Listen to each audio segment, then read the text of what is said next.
How to create menu in WordPress. Hey guys, in this video I'll be showing you how to create menu in WordPress. So first of all, you need to bring your cursor to this sidebar where it is written appearance, and then you need to click on menus. Once you click on menu, this interface will appear on your screen. Then you need to click on create a new menu. Here you need to type name for your menu. I'll type about, and from here you need to select display location, whether you want to show your menu in primary location or in the footer or secondary location.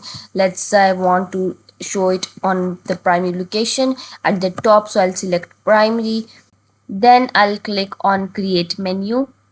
Once you click on menu, from here you can select what do you want to show in your menu. Let's say I want to add these posts in my menu, so I'll select it and then I'll click on save menu. And if you want to delete the menu, you can click on delete menu and then OK.